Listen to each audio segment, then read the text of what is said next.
I've known PJ for quite some time now, and you was at the Princess of Wales Royal Regiment when you were brand spanking new, right out of service. Tell me, what actually got you to join the armed forces, and what was it like after you left? Yeah, so I mean, for me, my father was in the forces, his dad was in the forces. We came from a pad military background, and I didn't have a good time at school, as many children don't, actually, moving around every couple of years. Fortunately for me, academically I didn't do very well at all, and I left at maybe at an earlier stage than most would have. Right. I made a decision to join the army, which was always my ambition, and my ambition was to join my local regiment. So I joined the Princess of Wales Regiment, or 2 PWR, it's a bit of a mouthful, and went on that journey. And when I joined the army, I found a bit of sense of belonging. Yeah. And a bit of purpose as well, really. I didn't really know what I wanted to do, and the thing with the army, it's a funny old world. It's not a job you join; it's sort of a thing you do. It's a way of life. It's sort of your mates and things like that, you know. So I did that for a few years, and after just about 5 years or so, I decided actually that for me, I'd met my sort of now wife. Yeah. I was 26, and I had to make a decision: do I stay in? Yeah. Or do I leave now and take what I've gained from the forces out into the wider civilian world? So. Yeah, made that decision and left at 26. Was it a scary decision? Yeah, awful. Because you start. Many of your listeners will know. You sign off. Your 7 clicks of freedom, they call it, and you sign off, and then it's up to a year. It's not like a civvy job where it's 4 weeks. It's up to a year you wait, before you're actually allowed to leave. And there's lots of temptation to come back in. There's this whole thing about in the army about it's the other. What's it like on the other? It's not always green on the grass. Isn't all green on the other side. Yeah. But in the civilian world, it's easy to say, well, I'll try that job and jump back into another job. But in the army, when you leave, you're leaving a whole thing. It's not you're leaving a job and you can always go back to something similar. You generally leave and that's you. So it's a big step. And I was offered some money actually by a fund, but due to government cutbacks, unfortunately that got taken away from me. So me and my wife had 1,100 quid and an idea. Right. And that was to put broadband on building sites. Yeah. And we went for it. And it didn't go as to planned, I suppose. I mean, what I thought was great. I mean, I knew one half of the business, which is I've got a solution to a really great challenge. Yes. That's only half of running a business. The bit people don't understand is, what about a VAT return? Or what's a contract? Or marketing? What is marketing? This thing people talk about. So that was a really big challenge for us. And I think we struggled for a good year. I'd go and visit one construction site and put my kit on there. I couldn't afford to do another site. Had no capital. And then I found you guys, you know. How did you find us? I still trying to think. I think we sort of found each other. I think it was through. I knew that you guys started at similar times when I started. Sort of in a sort of weird sort of turn of events. So there was lots of PR being done by ex-forces and an outreach program to support people military. And I think I'd had some of my sort of friends that had been in the forces with me sort of go through that sort of journey as well of coming to you guys, and I'd heard great things. But what I really liked about ex-forces, it's funny when you start a business. Everyone wants to give you advice. Everyone gives you advice, but no one's ever done it. And you take this advice from everywhere. And then when I found ex-forces, what was nice is I was speaking to people who know how to run businesses, but know about ex-forces people as well. Yes. Because some of the people you support have, post-traumatic stress disorder, maybe have missing limbs, gone through horrific events, but we all have the similar drive. We've all got appetite for risk. We're not risk averse, things like that, and that's these are similar things to being an entrepreneur as well, I think. So. I think, and I think you're absolutely right, PJ, because one of the things that the people that you've either been working with in terms of the ex-forces enterprise team, or the people that we've actually introduced you to, they've been through some similar experiences and not always smooth. So they've been through some of the bumps, and those learning from the bumps is just as important as learning from the things that have worked, basically. Yeah. And you sort of end up sort of learning from each other. I think. Yeah. Have you found that you've met people through the network? Yeah. I think every business leader who sort of watches will agree with me that as a business leader, you are the top of escalation. You can't escalate higher than you. Yeah. And it's really easy for people in my business. There's 30 of us now. I've got managers in there, and when there's a problem, they go to the next person up. Yeah. But I've got no one to escalate to. So when I found this club of ex-forces, it's people like me. We kind of because we've got this mutual sort of code of honour, band of brothers type thing. We'll share, we'll talk to each other about our challenges in a really open forum. Yeah. But also we get each other from a sort of a military background point of view as well. So it's really nice to have an opportunity, an open forum, to have conversations with your peers. Yes. And we all want the same thing. Yeah. So it's kind of counselling, I suppose, in a weird kind of way. Absolutely. And actually, for many, it probably is. Actually, if I'm honest. And it's nice to be able to have that opportunity to speak to, people yourself and stuff. So yeah. I'm going to remind you about a little story. Okay. And it was very early on, and somebody had, and I won't say any names, but somebody had convinced you that you should sign up to a big exhibition. Mm-hmm. And you weren't quite ready, but they said, don't worry about it. You can come out of it whenever you want. But, oh, God. Yeah. Do you remember? And you signed away. However... flashbacks. Bless you. And that the reason for telling the story is that the armed forces are really trusting, and massively. And what you say is your word is your honour. Yeah, your word is your honour. And I remember thinking back, and I made a few phone calls, and we managed to reverse engineer out of that. I don't know how we did it, but we did. But the point is, that whole thing about there's a lot to learn when you transition out of the armed forces. That whole community and engagement isn't the same in the civilian world, and that was a big one for me because you are amazing. You trust so many people, but by the same token, it works both ways, and it's not always this case, is it? I think you're right. I think what I've noticed about military, I mean, the problem now is we're not in the media as much because there's not as many operational tours going on anymore. Yeah. When I left the forces, it was a big thing. So when I was going to pitch to construction companies, I'd actually leave my pitch by saying I'm ex-forces. And instantly, and I don't know what it was, that kind of broke down all the barriers. Yeah. You can trust this guy. He's just here to deliver mission critical application to a challenge we face in our business. And it was that sort of relationship. So there was that trust from they trusted me instantly. And the forces did great things for me there. But on the same token, and you're absolutely right, we're very trusting, and as I said earlier on, on your way up, people want to give you advice. No one's taught you on your way down, and I think that's the same with once you start becoming a little bit more known, and people want to spend your money. And I think we're so trusting because all our lives, we live on trust. Actually, trust is everything, and you'll always remember that. And I think when your senior in the military tells you to do something, even if it's to do your top pocket up, they'll find a reason why that's important in the battleground. Because if you don't do it here and you don't do it there, you might forget something. So I think we're just built on trust and built on respect as well for others. So that's a core value. I think it's very easy to fall into that trap. And it gave me at that time, and I think we were talking about 5 years ago, it gave me another layer to the service that we were providing, making sure that guys, make sure you look at the contracts, look at the small print, don't just sort of do the word of mouth. I think your team was a law student, wasn't it? And we got them involved, and that was a resource I wouldn't have had. I mean, I would have just sat there, got into debt, and gone, oh well.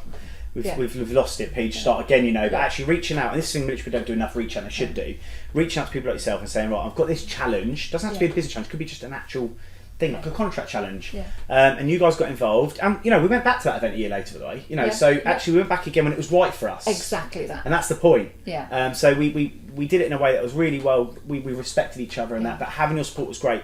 And I think this is the key thing for us about ex-forces and about what this has enabled us to do is grow really valuable, meaningful relationships with not only your team and your delivery team. Generally, I mean, mine was very lucky. I was ex-military as well, but has also experienced in business. We get the best of both worlds there. But it's the people you also bring with you. So it's all of the other beneficiaries. Yes. Because you've, I think it's right to say that you've had.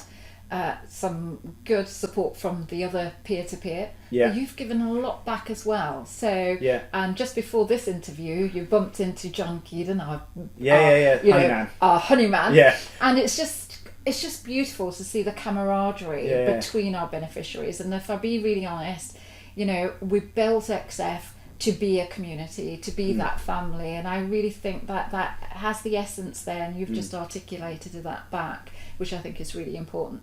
Now, there's something else I wanted to ask you. Now, I'm not prepared for this. So nor am I. This is really, we are doing this live, aren't we? So. Yes, we are. And we'll probably get that on live as well. But there's a lot of reasons. I'm proud of so many of you guys that have come through. Like our business mum. Yeah, I'm your business mum. Well, there's an age here, so I'm in a nice way. But... No, that's absolutely, I'm a grandma,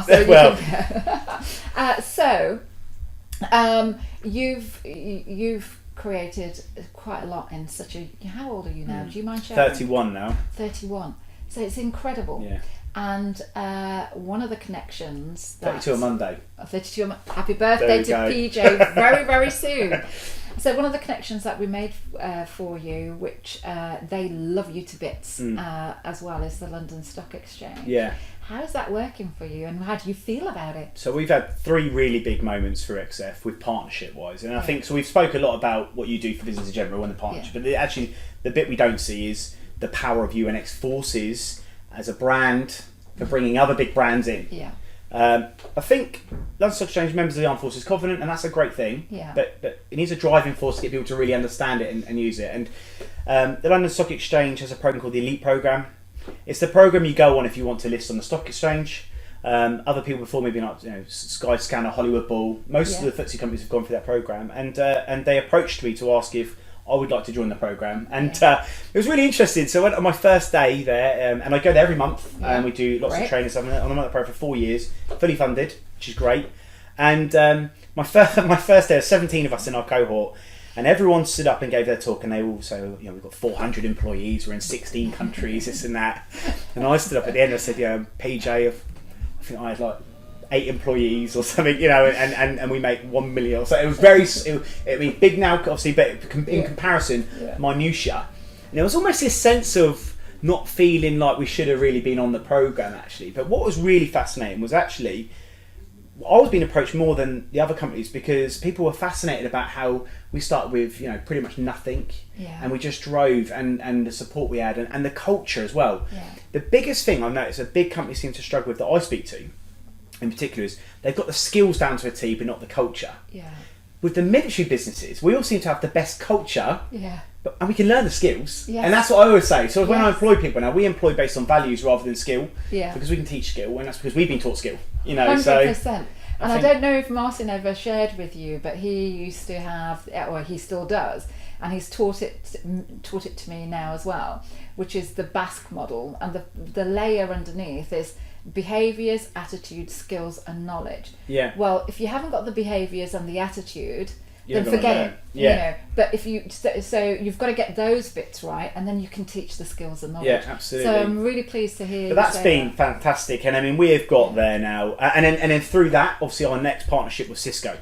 And this really has been the biggest one. And if I can do a name drop, it's to Scott Gardner, CEO, who through his partnership with you guys has identified us as a technology company, and he's in technology, obviously, Cisco. I mean, the global leader in what they do, has put us in touch with his team. And we're now working together on some major projects in the UK, digitising construction. In fact, our project went live 2 weeks ago in the north, and we're looking to do some really big innovative stuff in construction using the very latest technologies which haven't been seen yet. And the support of that brand, and they're a big sort of faceless brand, I suppose. You would look at them from the outside, but actually those guys, they really want, and it wouldn't have been if it wasn't for the relationship. They would have never known about me. So that's been fantastic. And they've got a good culture as well. Fantastic culture. And they employ a lot of ex-forces guys, which is great. So I'm paired up with obviously Andy Dobson, and Paul Garvey, and many others in that business. And that's been great because, again, they get it. But I think, and then from that, it's just perpetual, isn't it? And I think if you put your hand up and say you're happy to be part of it, you join it. And weirdly, I've always I've never wanted for anything. I mean, I grew up on army pad states, no money, me and my very, very humble in our sort of ways. But we've been successful because we're just doing the right thing, and money's become a byproduct of our business doing the best thing. But we know that. So as a brand, we care passionately about giving back. So this year we've given away so far to date 50% of our net profits back to charity. Our company policy is to give between 5 and 10% of profits every year, net profits, to charity.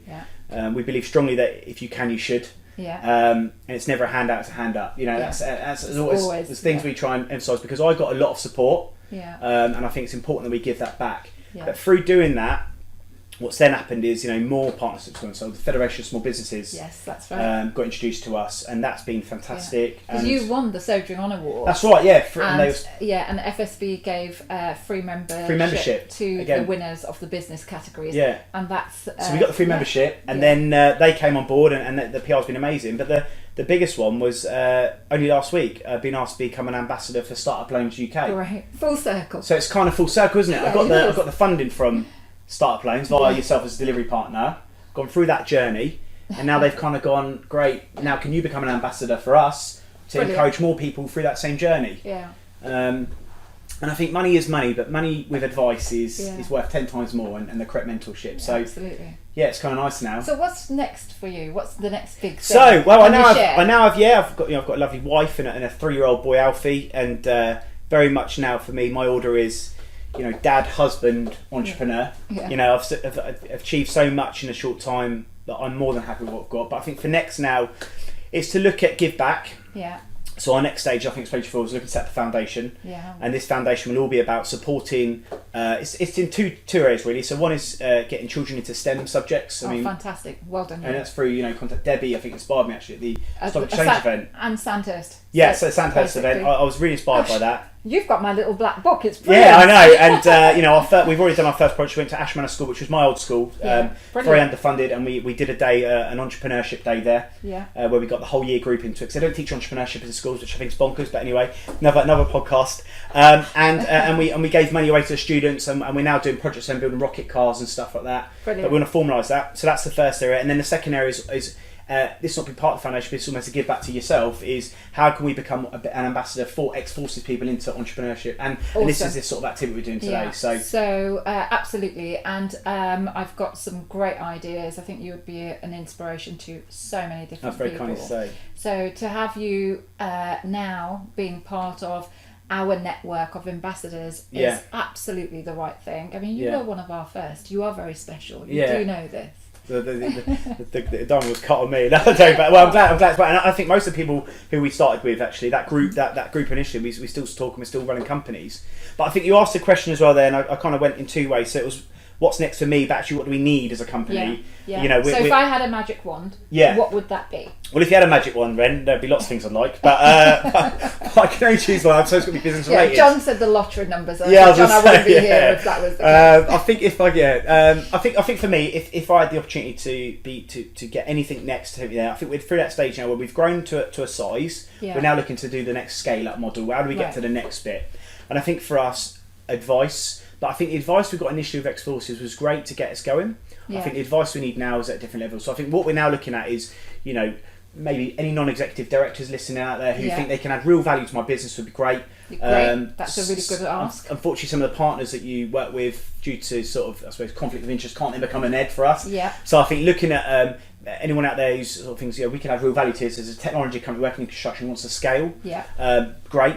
I think that really is advice. So it's advice and support, because it is lonely at the top, and making those decisions where you've got your capacity building, that is just so important. What about cash? Are you okay with capacity building on the cash side? I think my father-in-law Danny is a builder, and he's very much always led with if you can't afford it, you shouldn't buy it. So I've never leased anything, and we've been the only loan I've ever had in my life is a startup loan, and the only reason I got that loan was for the support. We're quite good there from that point of view, and we're very, very sensible. I think that's probably the reason why we lasted so long. Actually, a lot of companies do overspend maybe in the beginning without the right support. But I think for us, it's how do we now get to the next stage, and for us the next stage is 10 million plus with international markets, I suppose, is for us the next sort of movement. But also, how do we scale up structure? Well, that's a really good ask. So if you're out there, and actually, I think that you'd probably get quite a few people saying, they probably want to support you on this. So I think, do you know what, PJ? Well done, you. No, thank you. You came out. You've done 10 years. 16 were you when you got in? Yeah, no, I couldn't get in the first time, so I didn't have any GCSEs, so I had to reapply. So I won't say how that went, but it was we're very young. I can't remember the exact age now. But so then you're still very young when you came out. So 26, you're already 31, and you've got a multi-million-pound turnover organisation, and practically no debt, if any debt. Yeah, we have no debt. Yeah, right, great. Therein lies an amazing story. I wish you all the best, but I don't even think you need me to wish that, because quite frankly, you're going places. But I just want to say one thing, Reg, just very quickly, because I spoke to a few armed forces people recently, I still keep in contact and say, well, we can do that. And I always say to anyone out there from the military community is quite simply, when you made a decision to join the forces, that decision was a much bigger one than the decision to leave and start a business, actually. Right. And the support blanket is massive out there. If you want it, it's more available now than ever before. So I think if you want to go for it, have the conversation. You can do it while you're in the forces now, once you leave, but have that conversation. Open up to wanting support. It's not a bad thing to ask for it, and there's a lot of stigma around that as well. And it does just arrive. And if you need it, I'll help you. I'm more than happy to. So no, thank you, Ren. And here's another 6, I suppose, isn't it? Thank you. No problem at all.